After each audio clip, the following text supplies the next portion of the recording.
Welcome to Just Curious Media. This is Into the Mystic, and I'm Jason Connell. On the show today, I'm joined by special guest, Shareen Anderson. Hello. Hi, Shareen. You're Hi. not just a special guest. You are the founder, executive director of the Mistick Film Festival. Yes. Woo! Woohoo. Which is our partner. We are partners. Into the Mystic is not just a cool name and a great Van Morrison title. It is an actual film festival in Connecticut, annual film festival, and coming up on its 6th year, which is amazing. We met a few years ago, and our conversations have led to this podcast, and you're on the 4th episode. We should have started the festival, or we should have started the podcast with you, but we saved you to have some the other episodes out first. Yeah. And they're great episodes. They were. They really were. Karen Allen, Carl Gottlieb, Peter Filardi. We highly recommend checking those out. But I wanted to have you on because what is around the corner this week? It's the Mistick Film Festival. It is festival Number time. 6. Incredible. Well, I have a history of film festivals myself. I created the United Film Festival, and we were in Los Angeles, San Francisco, Chicago, New York, Tulsa, London. I did it for 12 years. I know that it's kind of like owning a restaurant. Owning a restaurant, you always got to show up. You always got stuff to do. Festivals just don't stop. Even when they stop, you're thinking about the next year, submissions. Yeah. So, I know it's a lot of work. It's a lot of labor of love. But are you excited? Are you ready? Is everything on point? Or is it just craziness around there as we get ready for launch on Thursday? Actually, this year I feel like we're more prepared than any Nice. year, any previous year. And I think that's because we have a really good team in place. Yeah. Everybody has been through it a few times, and we just have a system. We know Yeah. what needs to be done, when it needs to be done by, and yeah, it's just the community is really coming out and helping. We have a lot Mm-hmm. of great volunteers. Um, we're not doing an online festival this Okay. year. Okay. It's all in person, so that's less work. Yeah. An online festival plus an in-person festival happening at the same time is It's a a lot. lot more work. It's Yeah. uploading films, and it's just like running two festivals at the same time. Simultaneously. Yeah. Yeah, so Yeah. so this year we're just doing the in-person, which is what I love. That's why I started the festival. I wanted to meet people. I wanted to get to know people in the community. I wanted to meet other filmmakers in the area and just bring people together who Yeah. have a love of film. So, That's exciting. Well, yeah. speaking of meeting people, we want to get to know you better. Okay. Not just me, but the audience, our fans. And then we'll circle back around to the festival, where we're at, things you've learned. But before we do any of that, we got to thank our sponsors.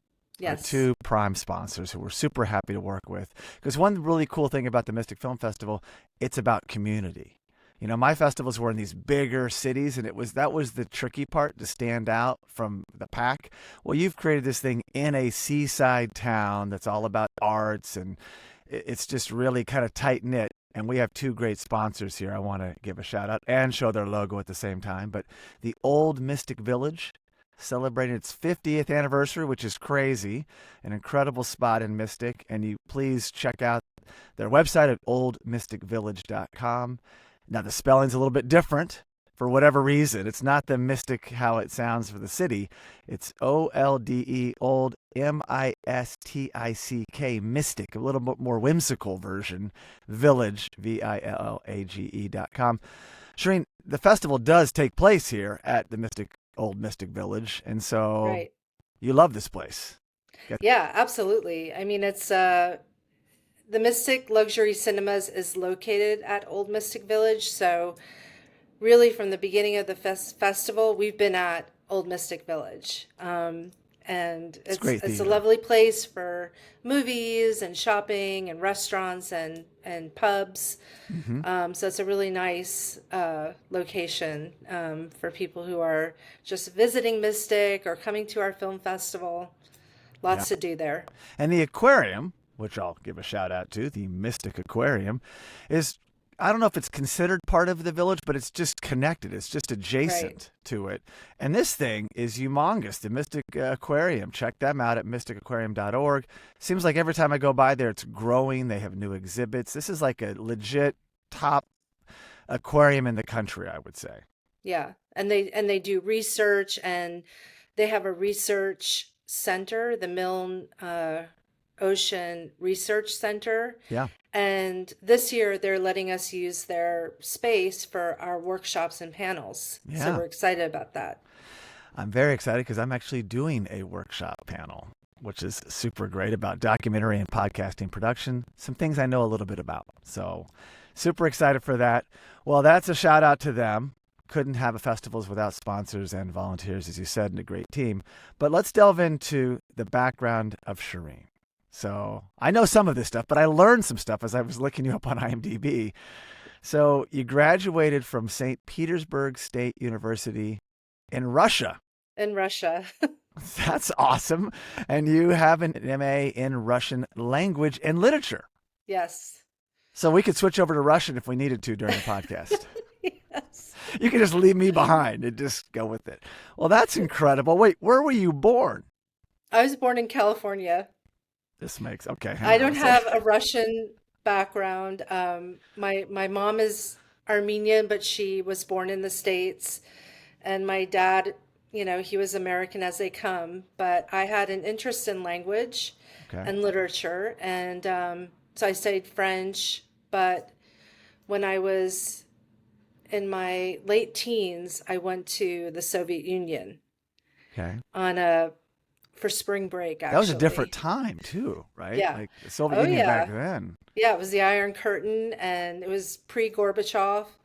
And I went there for a week in the winter, and I just fell in love with the country and the people and the language. And I already had read a lot of the great classic Russian writers, Dostoevsky and Tolstoy and Chekhov, and I just fell in love and wanted to be Russian, live there and be Russian, marry a Russian man, have Russian learn the kids, language, learn the language. And back then everyone was, that was the mid '80s, and they were like, are you going to join the CIA? I mean, that was the only thing at the time that you would do with a Russian language. They think degree. You're smuggling microfilm back or something when you come back. Who's this American girl? Well, that's amazing. So then you came back to the States, and you also went to Washington State University and got a BA in French and Russian. So yeah, it was kind of reversed. Was it? I did my BA at Washington State in French and Russian. Oh, okay, I got and it. then And then I went to actually the Soviet Republic of Armenia for 3.5 years and studied Russian and Armenian there. Oh, wow. And then I got into the master's program at St. Petersburg State University, and I stayed there for 2 years. Then I came back to the U.S. and wanted to use my Russian skills, and I worked in international trade for about, 5 or 6 years. Wow. Yeah, and I was trading, the company that I worked with, we traded with Russia, with Ukraine. So that was really interesting. What were you I did trading? that for a while. They were trading and importing metals. Okay. And we were exporting chicken leg quarters. Okay. Fascinating. This sounds like a documentary, Shareen. It was really interesting. And I ended up building a meat processing plant in Kiev, Ukraine. So I spent 2 years in Kiev working on that. Wow. So nothing that I had ever planned on doing with my Russian degree. What were your parents saying? Like, what are you going to do? My parents were just like, they were used to me having these crazy ideas and going abroad, and but they were proud of me. They thought I was doing interesting stuff, and I was. It was fun. But that was working in film and television was still a few years off. Oh yeah, exactly. Yeah, that's amazing. And you weren't even following anyone else's lead. You just kind of had an interest and Yeah, figured you'd dive in. And yeah, of course, that was reversed. I was just reading it off IMDb, but you had a yeah, baseline of Russian from probably Washington State and learning it, and then you go there, submerge yourself in it, yeah, and you were fearless.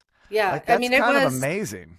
yeah, it was like the early, by the time I moved there, it was the early days of perestroika and glasnost and, Gorbachev, Wow. and it was still the Soviet Union. It was fascinating time in history. Yeah. And I was there when the Soviet Union fell apart and all these republics started to become independent.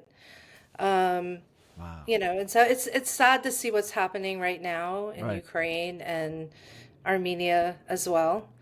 Um, there's just, it's sad to see what's happening. They Yeah, of were there course. was so much promise Yeah. for these countries and Yeah.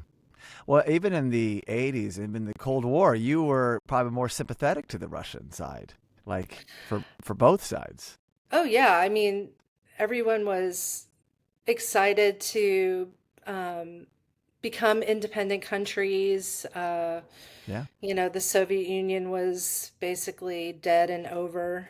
And you saw that happening in Eastern Europe as well. So Sure. it was an exciting time, and people were excited about democracy and expanding trade, and Hmm. lots of little businesses were mushrooming everywhere, and people were from those republics were starting to travel Yeah. and see the world. So yeah, it was an exciting time. Amazing. So Yeah. you're doing your trade. You're back in the States. You're trading with Russia, import export. What's the next step in your career? Because pre-documentaries, I'm assuming, Yeah. pre-filmmaking. Um, well, I moved to Cyprus Okay. at some point. I got engaged to a Cypriot and I moved to Cyprus. And he was actually a camera operator and Okay. filmmaker. Okay. And that's how I got interested in Got it. television and documentaries. Yeah. It was through him. And we started a project together and I just, That was it. that was it. I Yeah. was just, Yeah. this is what I want to do. This is because it was documentaries were for me, so much about culture and Mm-hmm. people and learning about people Yep. and history. And so it just felt like the perfect thing for me to do. It was, I have a creative, artistic, you know, Sensibility about, sensibility. yeah. And so it But you was didn't want to be a perfect. reporter. It's interesting that you went No, right for documentaries, which is more intimate. I mean, I've produced and directed several myself, and I totally get it. And when you go on a documentary journey, you're going to submerge yourself in that world for X amount of years, however long it takes. People sometimes they're like, oh, yeah, you covered that thing. Well, you really have to spend time to make right. one. And they have to unfold. A story has to kind of present itself, and then you have to go find the story. And so, but you found love in that as well, and so you were off. Were you guys making films together? We started making a film together. He was shooting and I was producing. And then I was kind of in that industry Yeah. and started freelancing and getting jobs, on other projects. But you're still abroad at this point in time. At some point, we moved back to New York. We moved to New Okay. York. Yeah, Oh, I was good. in It's Cyprus good for maybe a base. year and a half, Okay. and we moved to New York and just started doing a lot of projects independently and together. So it was a fun time. Yeah, because you are an award-winning documentary producer, director, showrunner based in New York City, and you have done projects for. I'm going to just give a quick shout out here on some of these networks. It's very impressive. A&E, PBS, Netflix, CNN, Al Jazeera, English, Food Network, Travel Channel, Channel 4 UK, Oxygen, Lifetime, National Geographic, and Discovery. I'm sure there are more, but that's a pretty big gamut there you cover. Yeah. So, and you're still doing it today. Yes. Yes, right now I'm working on a project. I can't really talk about it, but Oh, no one's listening. You can tell me. Come on. No, we hope people are listening. No, we won't pry, Shareen. We won't pry. I know some of the things you work on are undercover, and I get it. Some of the projects you can't really, you got to sign NDAs or whatever. But Mhm. we can talk about a few that I've highlighted and anything else that you want to throw in. But some of the ones from your past, I think that you were more, not just a part of the team, but you were actually leading it. You came up with the idea, you were the main producer. The Murder of Lacey Peterson, which was a Mhm. 6-part limited documentary series. Shareen, this is big news. This is the Scott Peterson, Lacey Peterson case. How did you, how did this come on your radar? And you were a leading force in this one. Well, it was actually the second project that I worked on about that case. I had done a Yeah. feature doc with a woman, um, actually a Russian woman, and she had a background in law, Okay. and I had worked on other projects for her about scuba diving and ancient civilizations, documentaries. And she, out of the blue, started sending me books about the Scott Peterson case. And I'm like, what? I had never worked on any kind of true crime documentary Yeah. before. And It was your Russian connection. it was my Russian connection. And she said, you know, I want to do something about this case. There's something wrong with this case. Interesting. And I had no idea what was wrong with the case. I just assumed that they got the right guy. But you heard of the And case. but I had heard of the Yeah. case, had never really followed it. But I started reading the books she sent me, and I got hooked. It was really an interesting Huh. case. It's kind of a mystery, Yeah. because whether you believe he's guilty or not, there it was almost purely circumstantial, or is a circumstantial case. So you're kind of guessing at Right. things, at the evidence. And I also started, my research was leading me to believe that there might have been another scenario where he didn't commit the murder. And I started talking to lawyers and other journalists and reading other books and going through the trial transcripts. And I became convinced that there was a very interesting Hmm. other scenario here that people needed to know about. So Wow. I put on my investigative journalist hat Yeah. and really dug in deep. And the the feature documentary, had two screenings at AMDOC's American Documentary Film Festival in Yeah. California. And A&E heard about that documentary, and they called me and they said, "Hey, we want to meet with you and talk about Wow. doing a series." And my partner at the time, Poke Hutchins, she and I had been talking about doing a deep dive. A We deeper wanted to dive than a the deeper documentary. dive than the feature. And the feature Uh, was Trial by Fury, the Trial People by versus Fury. Scott Peterson. Okay. Yes. And when you Yeah. do a doc, I mean, you kind of, it's a lot. It's consuming. And then you finished it, but you still had more that you wanted to delve into, which is fascinating. Yeah, I mean, it was a 90-minute documentary, and there's just so much Yeah. about this case that is fascinating and important to get out there in terms of facts and evidence and misconceptions. And yeah, we the 6 episodes was actually 7 hours. Oh, And wow. even with the 7 hours, we were like, ugh, wish we had another Yeah. an extra hour to go into more detail So about certain A&E came aspects. on and they, what, produced Yeah. the six Yeah, episodes. my partner and I, we teamed up with Left Right, which is a production company in New York, and we made it together. Wow. Did they ever want to do more? Were they like, yeah, you're right, Shareen, let's do another 6? Well, not with that network, but Okay. there's something in the works. So the Trial by Fury comes out 2016. Hmm. Your show, The Murder of Lacey Peterson, comes out 2017. I remember a couple years after that, Peterson would kind of go in and out of the news, right? This is before I met you, even before the pandemic or right when the pandemic happened. It's like all of a sudden we're talking about it again. So it looks like there was like peaks and valleys in this interest because, new cases come on, it catches America's attention. But so what happened to you couldn't let it go? You're like, oh, there is stuff here. And then you work on other projects. But is that what's been happening? And it's like, oh, are you back involved with this case? Well, the Are you at liberty case, to talk about anything? well, I can say that, the California courts overturned his uh, penalty, so he's no longer on death row. Okay. And Yep. he has new evidence. He's fighting for a new trial, actually. So his case is evolving. Mm. So that's where the interest is. And DNA has come on the scene quite a bit in the last so many years. Yeah, So I'm assuming that would be a component. possibly. Possibly, air Can't quotes. say anything. Can't say.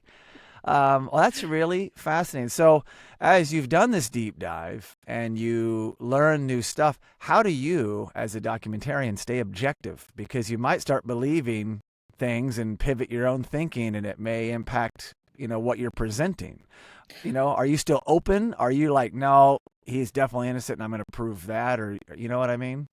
I'm not trying to prove that. I'm Okay, just showing people the evidence got it. that Good. I'm finding and other people are finding. Yeah. I'm just putting forward that evidence and letting people decide for themselves. Okay.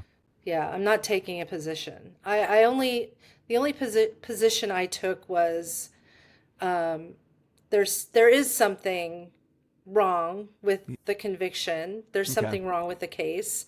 And I was curious and wanted to learn more about the case, learn more about the evidence. Yeah. And, there were a lot of things that, we're still uncovering that are interesting. And, hopefully people will eventually get to hear about those things. Yeah. But yeah, my position is, neutral. Now, I also know from doing documentaries, you do get close to subjects. Mhm. So do you and Scott have like a connection? Um, I mean, we've corresponded over the years and we've talked, Okay. um, but on a very professional level. Yeah. So, I wouldn't say it's not necessarily a friendship, but, for the work, because I'm investigating, Yeah. I need to talk to him and I need to talk to his lawyers and his family members Yeah. who are wonderful people. It is fascinating. It's funny in Hollywood sometimes like a movie about Capote comes out and then there's another movie about Capote. So do you find yourself racing or going against other networks covering Scott Peterson case? Yes, Is that happening? sometimes, Okay. yeah, but I try not to worry about it because I feel like what we're doing is a little different. Yeah. So, You're telling your own story. yeah, And yeah, I totally get that. yeah. Well, having gotten into true crime myself by creating a show called That's a Crime, it's a podcast. I'd never made a doc about true crime, but I do know that it's such a different muscle to flex. It's not just entertainment. It's like, especially when there's someone who was murdered or killed, and so you have to be very respectful. It's such a different thing I'd never done before. I've done like 50, 60 episodes now, and not all of the crimes again are about murder or death, but it makes you just think differently, more respectfully. I'm sure you're walking that tightrope in this because at the bottom line, Scott Peterson, innocent or guilty, there is some, Lacey was killed, the unborn child was killed. So it's still a very heinous murder situation, whoever did it. So I'm sure you Hmm. walk that tightrope and you probably see evidence that's just, impactful to you as just a person. Yeah. I mean, I never planned on working in true crime. Yeah. True crime is all the rage right now, so Right. a lot of people are hired to do true crime, and um it is difficult. I mean, you have to look at crime scene Hmm. photos and you have to hear these devastating stories from, you talk with the victims' family members, the parents. I mean, it's Yeah, it's really, heavy. really, it's heavy. Yeah. And sometimes I'm like, I can't do this anymore. I want to Mm-hmm. do something, you know, lighter, like a cooking show. Yeah, exactly. I know. I can only Yeah, imagine. And you're yeah. still in it. Well, good luck with that. That is fascinating, and I'm sure we'll be hearing about it when it comes out. So I only have a couple more that we can hit on, and then we'll talk big festival chat because you were involved in another festival before the Mystic Film Festival. But Mhm. another movie I had written down here was, and if I butcher this, please correct me, but Saving Soweto. Yeah, Saving Soweto. So that's an 8-part documentary, but what is that exactly? Okay, so so I lived in South Africa for 6 years. Naturally. Yeah. I on a personal side, my camera operator husband and I, we got divorced. We Okay. separated, and then I met someone else, and he was from South Africa. So I moved there and I lived there for 6 years. And of course, South Africa is an amazing country with so many stories to tell. Yeah. And this series, I teamed up with a partner in South Africa, and we developed this idea together. It's about Baragwanath Hospital, which is a government-run hospital in Soweto, which is a township in Yep. Johannesburg. Um, and it's a very, poor township, but fascinating. I mean, it's got Yeah. this amazing history. Many, many great political leaders have come from Soweto, and uh, population about 3 million. Some people say 5 million, but it's very densely Wow. populated. So this hospital, the series is basically looking at the hospital and following the nurses, the doctors, the Mm. staff as they deal with all kinds of um, you know trauma. Like a day in the life A of day a in the life. It's hospital. really like a microcosm of South Africa. Wow. Um, you know, and at the time, 1 in 5 South Africans had HIV. They're HIV positive. Yeah. So there's all kinds of issues around Wow. that. You know, Violence, car accidents, all kinds of, Yeah. very, very busy, very busy. So is the title in reference to what the hospital does for the community? They are Yeah, saving Soweto. yeah, That's beautiful. Well, there you yeah, go. It's a good to offset another project about Peterson, something yeah. so uplifting like this. Although I'm sure there's heartbreak as well. Oh, yeah. I mean, you're in the emergency room, Sure. and we spent a whole 24 hours in the emergency room with the Oh doctors, my and gosh. that's our first episode, and you see people lined up, to get Yeah. into the trauma room, and It yeah, gives me it's goosebumps just devastating. thinking about this. Yeah, it's online. You can watch it online. Wow. Okay. You can watch all 8 episodes. So that's amazing, and I'm sure it had some impact. It put them on the radar. I would hope that doing a project like this over Saving Soweto would just make people more aware. That's kind of Hmm. the point of documentaries. Hmm. That is fascinating. Have you gone back and revisited the hospital? This was '09, 2010. Has it evolved? No, I've heard that It's things have gotten devolved? worse. Mm. Mm, yeah. Oh, Uh, well, sad. I didn't mean yeah. to have another sad downer note there, but well, check it out. Still great work. You're learning as a documentarian, and I'm sure this is an 8-part documentary. You probably shot hundreds of hours of footage just to even pull out, this 8-part. How long are the episodes? Are they about an hour? They're half Oh, the hours. half hour. Okay. Yeah. So you really edited a lot. I mean, if Yes. you're in ER for 24 hours and multiple cameras, probably. I mean, I've never done a project of this scale. That's a lot to manage, and I'm sure you Yeah, learned a lot. Yeah, we kept it. The crew was very small Oh, actually. good. Yeah. So I shot, and then we had another camera operator and my partner. Yeah. Occasionally we would have a sound operator, but sometimes Okay. we So would do yeah, our it's own a sound. small But crew. Yeah. yeah, very small crew. Well, that's great. Sounds amazing, really. And I hate to hear that it's gone the wrong direction. I like to always think things are going to work out for the best, but life is tough. Yeah. So another one I have here, the third one on my hit list was Return to the USS Atlanta.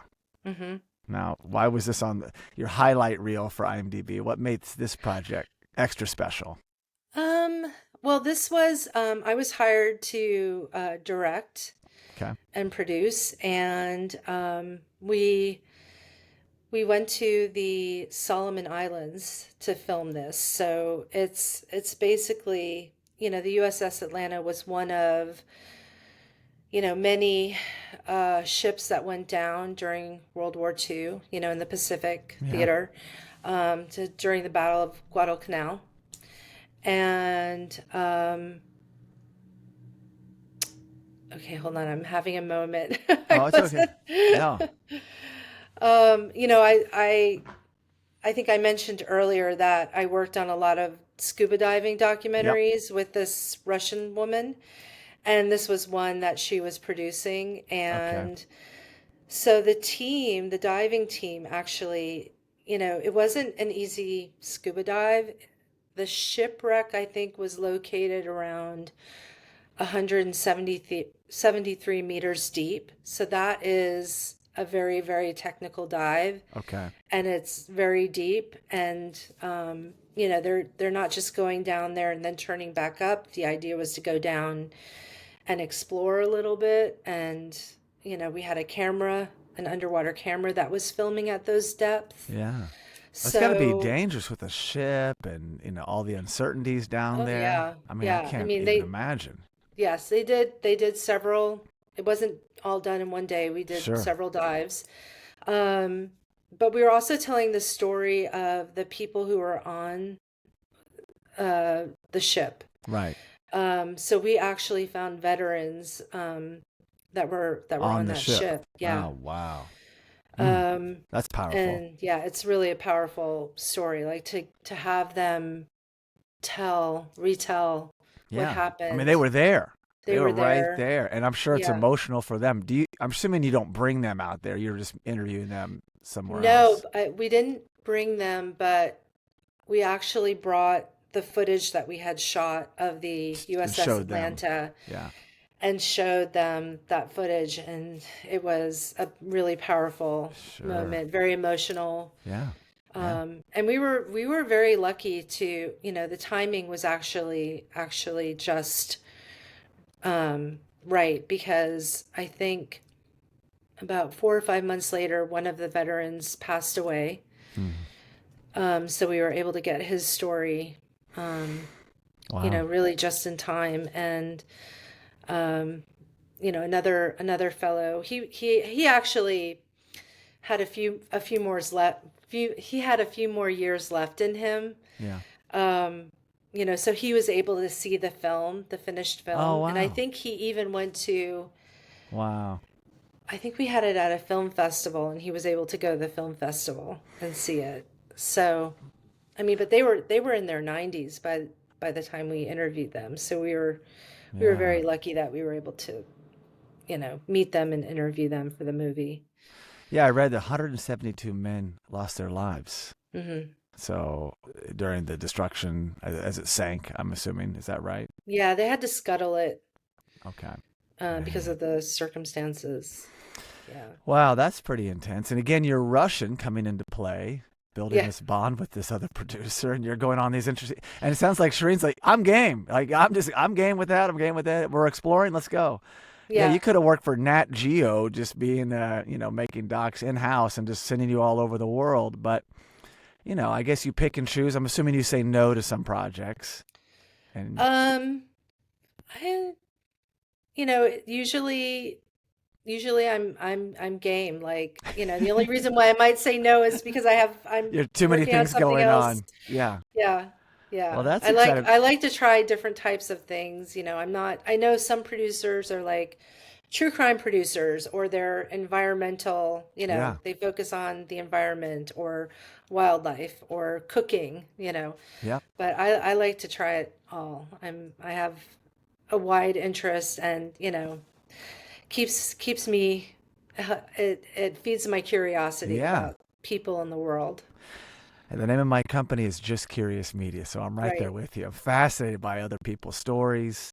So what's something besides a cooking show that you haven't explored yet and you'd like to at some point in time as a producer director?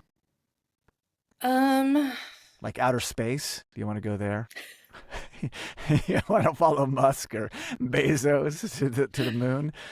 That'd be kind of cool, actually. that would be kind of cool. Actually, I did get to meet an astronaut, Alan Bean, 20 or 30 years ago, Wow.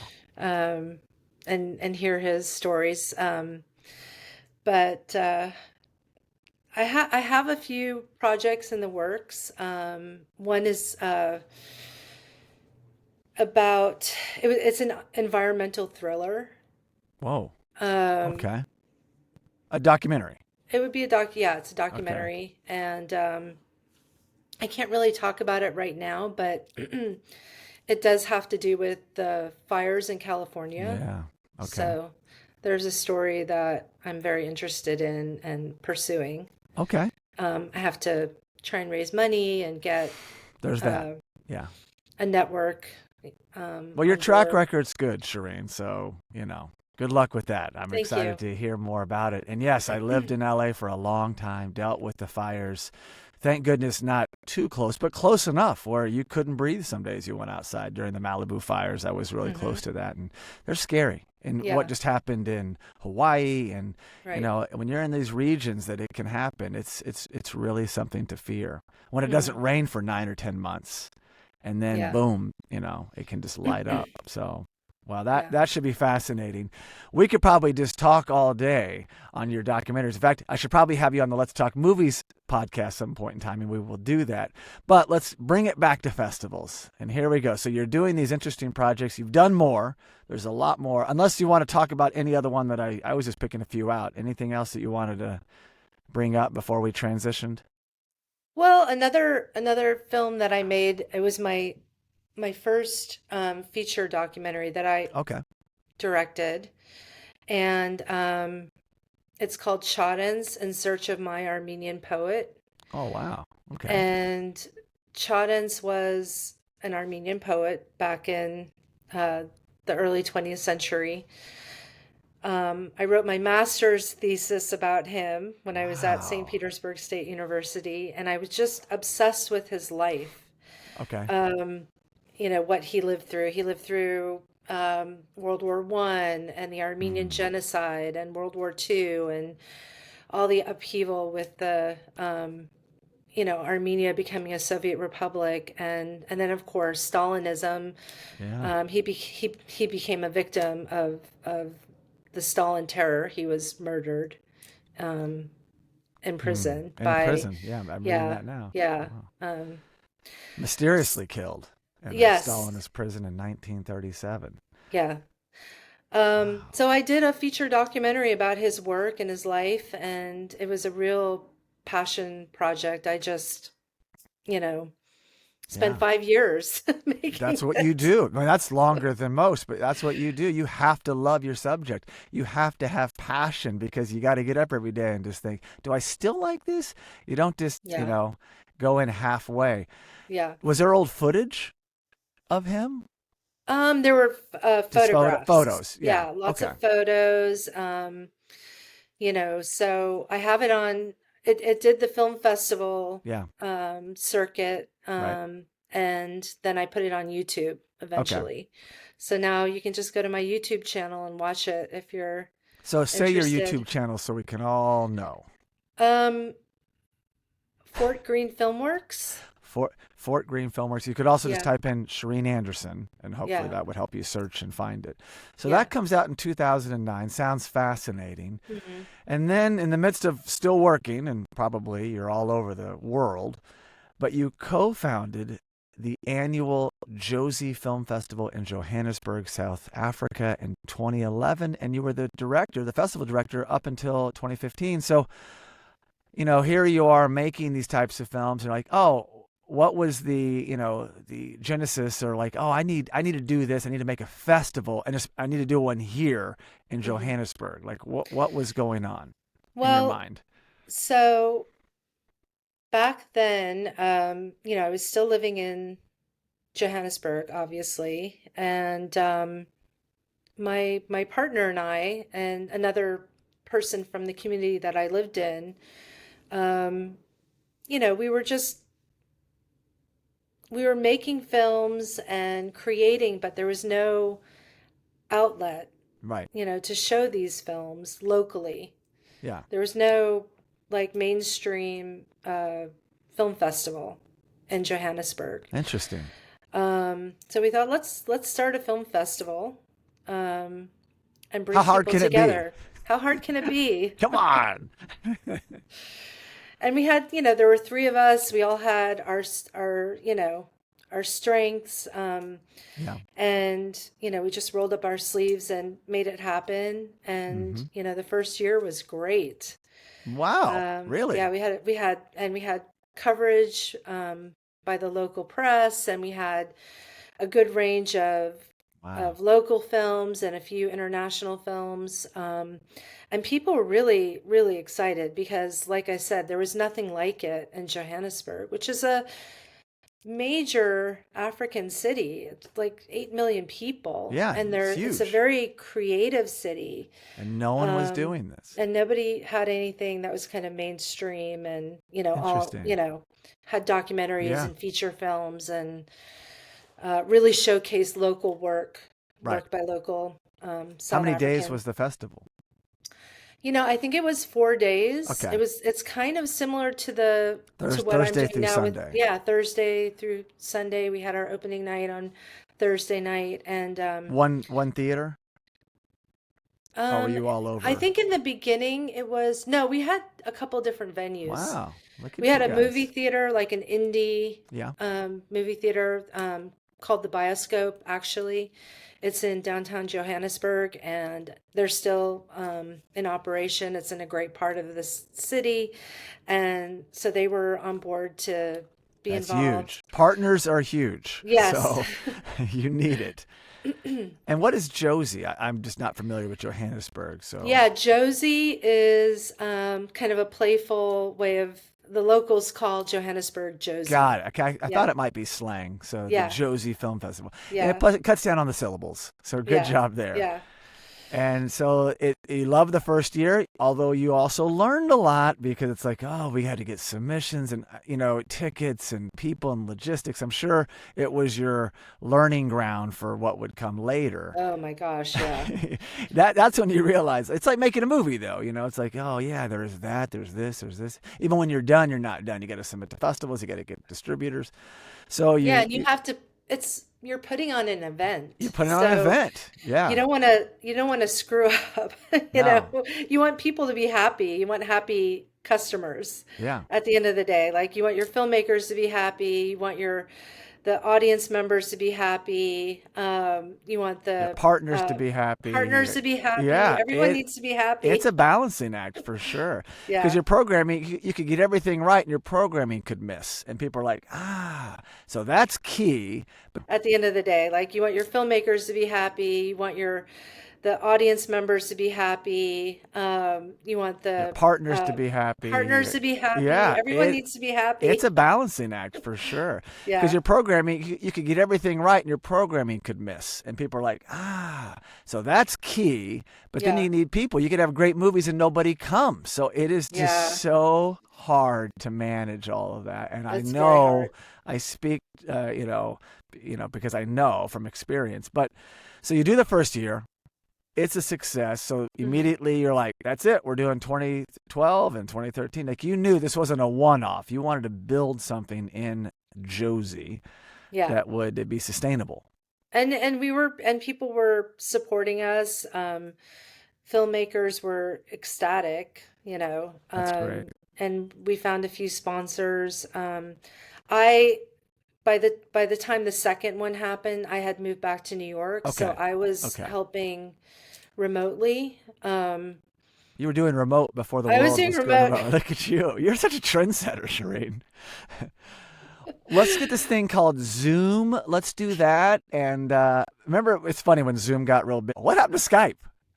It's like they just got pushed aside. Zoom became the thing. Well, yeah, it's Right. amazing. So you were doing that. You were still the festival director up until 2015 Right. with the other with the people. other, yeah, we kind of shared the title. So Did I you was go back every co-director. year for the I actual went event? back I went back 1 year. I mean, it's a long journey and I had a young child. It was very hard for me to That's tough. pick Yeah. up and go, but I was involved in the programming and Yeah. getting all the assets and doing media coordination, really everything that I could do to help from But not being there, you really miss and out on like, what you're yeah, doing. It's like you made a movie, but you never saw it, in its entirety. It's like, yeah, oh, so there's that. yeah. So, and it's interesting. Quick question before we pivot to Mystic, but is it still going? 2015, you It step away, but yeah, it was going up until so Lisa Henry stayed on as director, and I think when it reached the 10-year mark, she stepped down, and I think they brought in another director, and I think they decided to skip a year or two yeah, to COVID get it. probably So did. hopefully we'll see another, it will continue, but Yeah. um So that yeah. experience, and not to mention you're no longer living in Johannesburg, was that Yeah. the fuel that led to, you know what, I'm in New York. There's a little cute town, seaside town, not too far away in Connecticut, in Mistick. Like what was it inside you? Like, yeah, that's what's missing because you're busy. Now you have a young child and you're working on lots of things. So what you wanted to fill that void again, having experienced that in Josie. I yeah, Listen to me, I sound like an insider now, Josie, Johannesburg. Please continue. um it I did miss it, but I did need a break from it because it Yes. is Yeah. a lot of work, and you don't make enough money to really pay No, you yourself. can't. You So can't add up the costs per hour what you're making. I'm yeah, making so 2 cents.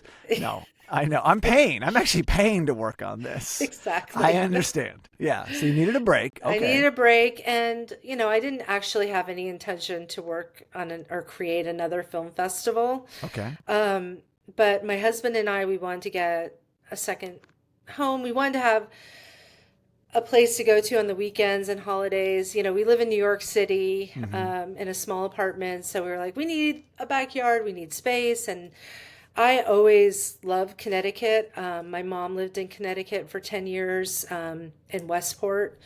Um, so when I was in my 20s and my 30s, Okay. You were familiar. yeah, I Yeah. have fond memories of Connecticut, and so that's where I was looking for a second home, and I had been going to Mystic for years, Yeah. and it Mystic was Pizza. always, Come on. yeah, Mystic Pizza and the seaport, and it's Yeah. just so charming and The beautiful, and bridge. the Yeah. bridge, and it just seemed like a perfect place to try and get our second home, which in 20, I want to say 2017, yeah, we were able to find one, and we bought it, and we had to renovate it, so I was going back and forth quite a bit. Yeah. Um, And you use it as an Airbnb too, right? yeah, Which kind right of now, helps. yeah, it kind of helps. But it was when I was after we bought the house and I was spending more time in Mystic, I was like, you know, Yeah. There's not a festival in there town. isn't a festival here, Yeah. and it would be a great place for a festival. Yeah, because for those who haven't been, it's very walkable. And there is the old Mystic Village, our Yeah. partner, shout out, sponsor. But that's its own little thing. Then there's downtown, very walkable, Hmm. right? I mean, once you get to these little sections, you see the walkability, you see the charm.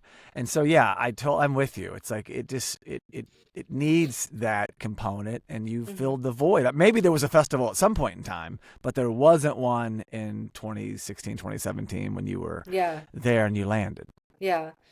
So, and I kind of knew how to set one up. Yeah, of course. And I got a couple of venues on board. The Mistick Library, the Yeah. Mistick Beautiful library. yeah, beautiful library, and Mistick Luxury Cinemas. And Yeah. so I had the two venues, and I opened up submissions and I think we got like 200 films that first year. Yeah. And a lot of them were from Connecticut filmmakers and Rhode Island filmmakers. Right. And I think that first year we had, I want to say about 55 films, That's short a and lot. long. Yeah. Yeah. And it was great. It was so much fun. And And a lot of work. a lot of work. Austin Pendleton was our Lifetime Achievement Award Oh, okay. winner that year, and he came. Oh, nice. It was just fun. It was exactly what I wanted it to be, like community getting together, filmmakers getting together, Yeah. independent film, which I love. Yeah, it was great. And so I was like, yeah, we got to keep doing this. And I was getting really good feedback from the filmmakers and from people in Mistick. They were like, "Oh, this is wonderful." You got to keep this going. You're like, we have to keep this going. Okay. And so that's, how I started building a team Yeah. of people to help keep this going every year. So Well, but by the way, I looked him up again because I knew the name, Austin Pendleton. Of course, I've always loved this actor from the Muppet movie, Short Circuit, My Cousin Vinny. So yeah, I'm super happy you had What's him Up, out. Doc? He was in What's Up, Doc? This guy's phenomenal. Phenomenal. So that's great. So you do it, you plant your flag, and unlike Johannesburg, you're here. Even when you're in New York, you're in Connecticut. I say here, I mean just relatively speaking. Yeah. You're in New England, X amount of time. You can get there in a few hours by driving. So now this is your second home. You want to have this place there. Mm-hmm. So why not build it? So that's year one. And I know from running festivals and creating them and adding on new cities. And when I had cities, I would actually go to New York and be there for a week and then run it. And then I overdid it. I was out of control. But so you smartly have built this. What did you learn? Like, what did year two look like? Are you like, did it build the momentum, or did you have, I'm sure you had things along the way. It's like, oh my gosh, you lose venues, you lose whatever, but maybe some of that, take us behind the curtain on that transition from year one to year two. So we added 2 more venues. Okay. So you're growing. So we had 4 venues. We added a movie theater that was in Niantic. Okay. Which was a bit of a drive, Yeah. about 25 minutes from Mistick. Yeah. But we had a lot of our movies there. It was a lovely cinema. It's no longer okay. around. It's actually now a playhouse. So someone took it over and they do plays and That's cool. musicals. So, Yeah. but yeah, that was a jump from like 55 films to a little over 70. Yeah. We had a lot more people working, helping out, and it was hard to manage that second year, but it was fun. We had filmmakers coming from California, from all over. They wanted to be at the festival, and that was in 2019. Yeah. So yeah, it was successful, but I remember we were all very tired. Yeah. It it grew very quickly. It was a big jump from And it's a very first year to the destination second. festival because of where it is. If you're not from the area, even if you are from the area, Mistick is just, without the film festival, people want to go there. Mistick Pizza helped put it on the map. It's super charming. It's been a lot of growth. So if you have a film and you're anywhere else in the country, it's like, oh yeah, I want to actually go to that event, because filmmakers can't go to every place their movie's screening. I know that from experience. Like, I can't be in Norway and in Ireland or in Texas. So you make decisions, but I could see the Mistick kind of going up the hit list. Like, priority list. I've got to make that. So that's happening. Yeah, a lot of filmmakers coming from the West Coast or elsewhere, they were really impressed with Mistick. In fact, one of the feature filmmakers, he said, I want to make my next film in Mistick. There you go. Did he come true with it? Did he follow through on his promise? No, I don't think he did, but others have. Yeah. So you founded it in It's 2017, but year one was 2018. right. Year two was 2019. Okay. I just want to Yeah. get the timeline right. Yeah. So then 2020, third year, right? Pre-pandemic or pandemic No, hits? Because pandemic. yours is in October. Right. So bam, that falls in Bam. everyone's lap. And you're like, Yeah. what do we do? So at that time, all the film festivals, I think one of the first film festivals to shut down was South by Southwest. Yeah, the timing for Yeah, sure. Yeah. yeah. And so I don't know if they 'Cause they're fully shut. early No, in the I year. think they were able to get on board and do an Yeah, they may online have done that. festival. Yeah. Yeah. But the in-person obviously shut down. So all the film festival organizers, we were all chatting, like, what are we going to do? And those tools to go fully online became available to us almost immediately. And there were different platforms at our fingertips. And I planned to do the online, but I was like, let's see if we can pull off a hybrid. By the time October rolls around Yeah. and see what It was everyone's different. comfort Yeah. level. It wasn't the summer. And you But- were lucky that you were later into the Yeah. timeline of the year. But it was still like, borderline people. Do they want to go in theaters? Go in theaters, Yeah, exactly. yeah. There was a lot of hesitation, and Sure. we just decided to do it and just make it very, very safe. There were rules about how many people could be seated in a theater. So, we had everyone wear masks and, had the hand sanitizer out and, distancing between seats. And Oh, yeah. we had the in-person festival, and people were like, filmmakers were coming, and we did have people come to the films, and we pulled it off. We had online and in person. Wow. And people were so excited to get out of their homes. Yeah, well, there's that too. Absolutely. And come to the festival. And So you pulled it off. we And pulled if you it make off. it through that, it's like, well, this is going. We're taking this ship. We're going much further in the future with this film festival. I mean, because Yeah. I'm sure a lot didn't come back on. I mean, South by Southwest, sure, but I mean the little Unfortunately, yeah. guys. Like Yeah. I'm sure it killed a lot. Like it killed a lot of businesses, and the business, a festival is a business. Right. Well, that's amazing. You made it through there, and then Yeah. you learn things, right? We learned How to- things. And then that year also, we started our screenplay competition. Smart, yeah. So Wendy Wilkins, Yeah. who is our co-executive director, and she is in charge of the screenplay competition. So she started that, and it's been going strong ever great. since. It's growing, and we're gonna we had just opened it up for feature films, and I think this year when we reopen submissions, we're going to open it up to short films as well. Oh, wow. So Yeah. Growing. That's exciting. So then you Yeah. go into year 4. You made it out of the pandemic. I Yeah. was at the 4th annual film festival. I came out to see a classic movie, Desperately Yeah. Seeking Susan, and I actually Mhm. met the director, Susan Seidelman, which was super exciting. You play classics. I did that at my festivals too. I think that's really cool. But that was kind of neat, and that's when I learned, because I had just moved to New England. It was like, oh, I'm a festival junkie, and I don't want to run one right now, but I want to, partake and be a patron. And I love Mistick.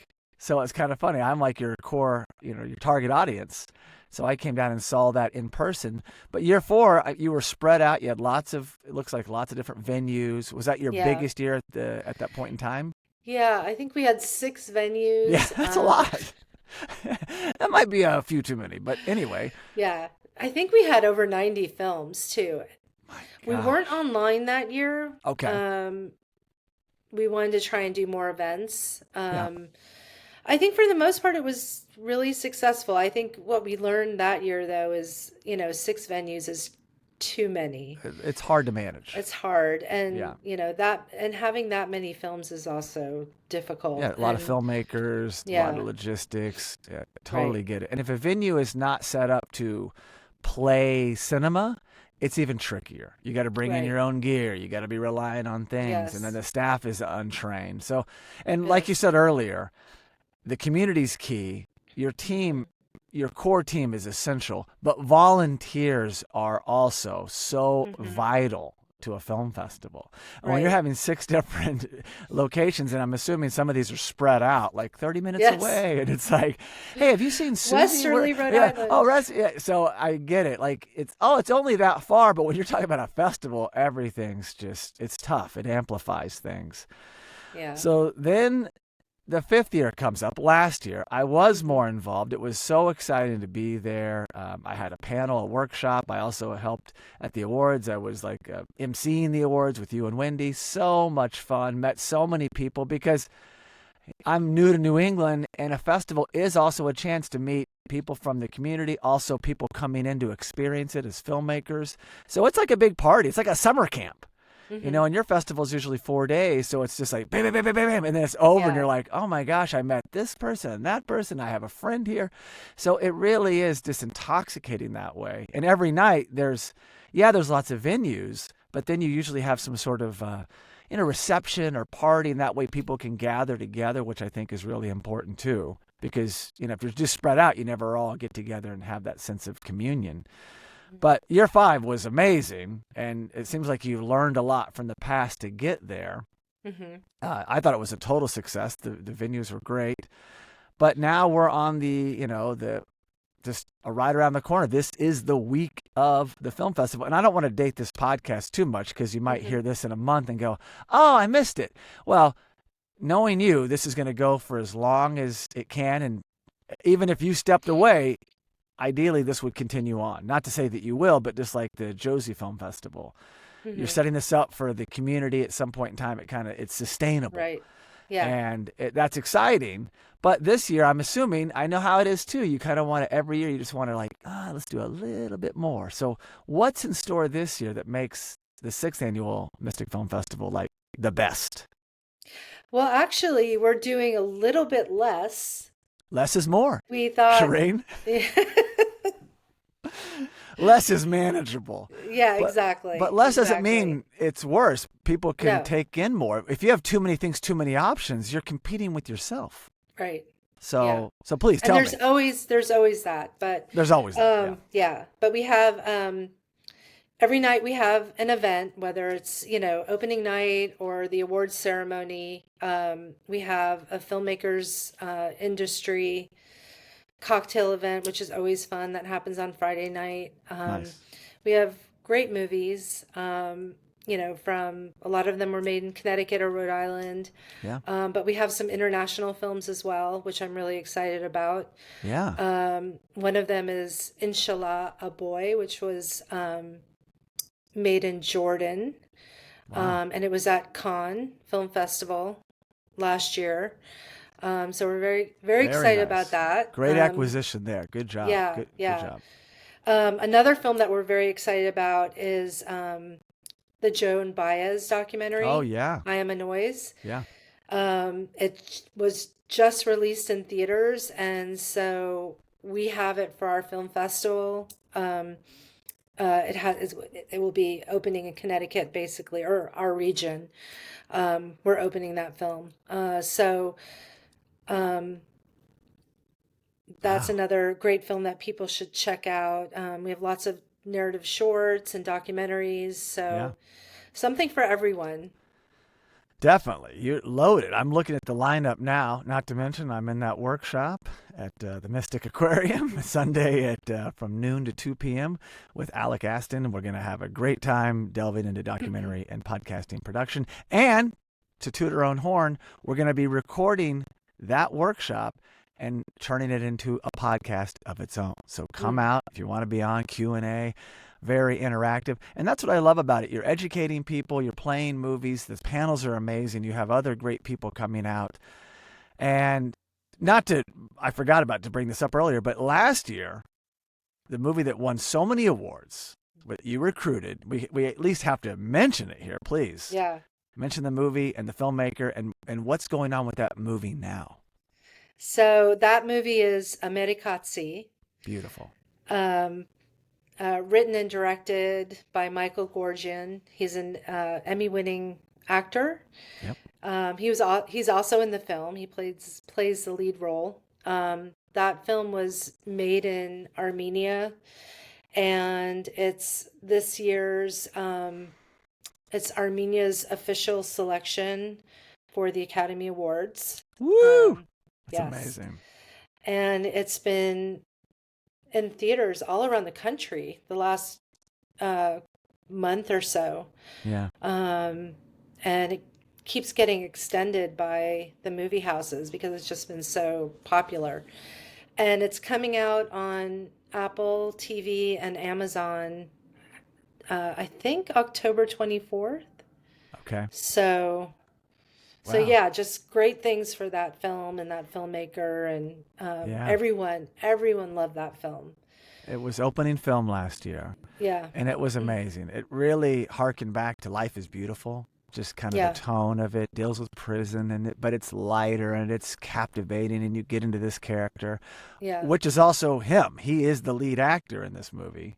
Mm-hmm. You know, he's been in movies like Chaplin, like a Right. young Chaplin, and he's been in so many things. Very talented, but it's a beautiful movie. Great choice there, and that's what I want to also say is, even if you miss some of the movies at the Mystic Film Festival, these movies are going to probably have a life. A lot of them are going to get picked up and things are going to happen. So, you know, even if you just look at the mysticfilmfestival.com website to see, you know, the lineup, and just like, oh yeah, I remember hearing about that. And 6 months from now, a year from now, it might pop up on Amazon or Apple or Netflix. So you really have done an amazing job of recruiting, which I know is just so essential to a festival. Quality, quality, quality. You need to have movies that really move people. They need an excuse to go to theaters now. Yeah.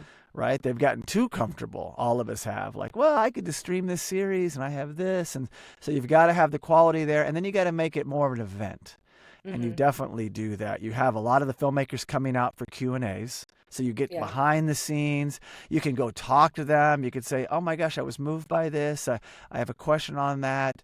That's what the other events are for as well. And the awards was really, it was really amazing. You guys give a lot of awards. I got to say, you were like, hey, why don't you host the awards? I was like, yeah, what is it, like 10 awards? It was like 30 or 40. You really are giving. And they're real awards. Like, this is like not just like a sheet of paper. Right. Mystic Film Festival really goes all out, which was just incredible to see. Any other movies you want to talk about or highlight here? I'm very excited about. Well, there's any sailors out there that love sailing and yachting. There's a film about Buddy Melgis. Okay. He was America's Cup winner. Oh, Many nice. consider him to be one of the best sailors in the world. Wow. So we have that film, which is also perfect for Mistick. Yep. And That's we have, amazing. we have the Nana Project, which is our opening night film. It's a wonderful, funny mockumentary directed by Robin Givens, and with quite a few stars in that film. Mercedes Ruehl, who is an Yeah. Academy Award-winning Of course. actress. So it's a fun, lighthearted film that will just, makes you feel good.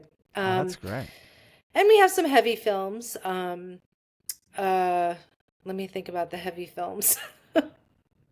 Well, I was a huge and have always been a huge Robin Givens fan. That's amazing. Yeah, the lineup looks incredible. Yeah. Again, it's this Thursday, October 19th, runs through the 22nd, through Sunday, events around the clock. So please go to, I'd say, mysticfilmfestival.com, check it out. And you're probably already thinking about year 7, knowing you, Shareen. Yes. We will be opening submissions probably end of November, beginning of December of this year. So it's if happening. your films are ready, send them in. And like, what is the plan to just keep going, keep getting bigger? I mean, bigger is, we should, define that, because you said you've pulled back, and that just means maybe not as many venues and really just hone what we're doing, but you're still growing. You're probably getting more submissions. The brand gets bigger. We've launched this podcast as a relationship, a partnership between Just Curious Media and the Mistick Film Festival to give content to people, to speak to your audience more than just 4 days out of the year. So I can see how you're growing the entity, which is really exciting. Well, we formed a nonprofit, Mistick Film Institute. And so through that organization, we plan to do more educational programs about filmmaking. We plan on doing more year-round events. We have a Karen Allen event coming up at the Guard on November 5th. She's going to be there live in person talking about her film, A Tree, a Rock, a Cloud. Yep. And we had her for another event at the United a few months ago, and it was Big fantastic. Success. It was awesome. Yeah. So doing it again, but in a different location. But you met her last year at the festival. She was an actor in a great movie that you screened. Yes, A Stage of Twilight. Yep. So with William Sadler, who actually made it to the event. So that's the cool thing about a festival, as well as you can you're really celebrating others and their movies and their work, and you're bringing them out. You honor different people, and that's amazing. I would honor celebrities as well. But yeah, Karen comes, Karen comes to the festival as an actor, and then you build a rapport because she's also a New Englander, and now you're doing these events, and so it's just amazing. She's been on the podcast. She was the original guest on the first podcast episode of Into the Mystic. So I love that you've done this. You've really planted a seed inside of Mistick, and it's starting to really grow into something much bigger, and like I say, sustainable, because it can't just be on one person's back. You can't do it. You need the help of others. You need people to feel like a sense of ownership. Exactly. And I think some of these things, these tentacles, are beginning to take shape. I mean, I'm excited to see the End of the Mystic podcast grow and have more and more people on. And, I'm sure there'll be people we meet at the festival this week that will become guests on the show. I would love to have Janet Roach. Janet Roach, honoring Janet Roach this year, right? Exactly. Yeah. Please explain her background. Well, she is, she's a writer. She was a journalist with CBS News for a long time. And how she got into screenwriting, I will let her tell that story.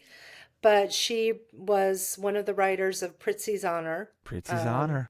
Which Great was movie. Nominated for an Academy Award. Yeah. And I believe won, Angelica Houston, I believe, won Best Actress for that. I'm checking her it role now. in that movie. I remember this movie well. Jack Nicholson, right? Yeah. And then let me look this up. Academy Awards. Oscar. Winner. You're right. 1986 winner. Angelica Houston, supporting role. Best actress in a supporting role. So amazing movie. She's a local New Englander, I would say. Or is she in Connecticut?